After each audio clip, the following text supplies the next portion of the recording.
সাধু ব্যক্তি মনে হয়। আমরা তাকে ভগবানের মতো দেখি। আজব মানুষ নাকি আদিম মানুষ? চান্দামারির রাজপুর গ্রামে সুবল বর্মনকে দেখলে অনেক কিছুই গুলিয়ে যায়।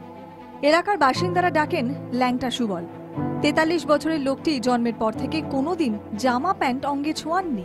শরীরের অসুবিধা হয়, যার জন্যই পড়ি না। তাছাড়া আজকে আমি সুস্থ সবল মানুষ। লজ্জা দূর করার এক ফালি কাপড়ও কি গায়ে রাখা যায় না? অসুস্থ হয়ে যায়, শরীরে দাঁত লাগি যায়, মুখ দিয়ে গোল্লা বের হয়ে যায়। 1.5 বছর বয়সে বাবাকে হারিয়েছেন, মা মারা গিয়েছেন বেশ কয়েক বছর হলো। তবু চান্দামারির সুবল বিয়ে করেননি। দিনের বড় সময় কাটে বাচ্চাদের সঙ্গে, কারণ একমাত্র ওরাই নির্দ্বিধায় ওর কাছে যায়। শীত গ্রীষ্ম চলছে, বর্ষা ঝড় বৃষ্টি যেরকম করতে করতে 43টা বছর চলে গেল। পেশায় কল মিস্ত্রি, এভাবেই চলে যান লোকের বাড়ি কাজ করতে। আজব মানুষের এই আদিম প্রবৃত্তি কি প্রতিবেশীদের অস্বস্তিতে ফেলে না?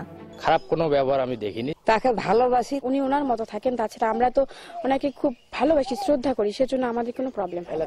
হয়তো অনেকেই ভাবছেন এ আর এমন কি, কত ভবঘুরেই তো এভাবে রাস্তায় রাস্তায় ঘুরে বেড়ায়।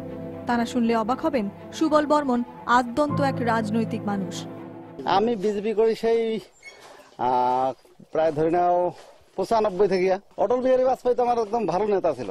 আমাকে প্রথম নামাইছিল হলো তপন শিকদার যে ছিল না। জেড যুগে দাঁড়িয়েও এমন নজির আছে যা কিন্তু অবাক করে দেওয়ার মতো। এমনও তাহলে হয়? সব শেষে শুরুর প্রশ্নটাই ঘুরে ফিরে আসে, আজব মানুষ নাকি আদিম মানুষ? কোচবিহার থেকে সুমন কল্যাণ ভদ্রের রিপোর্ট, 24 ঘন্টা।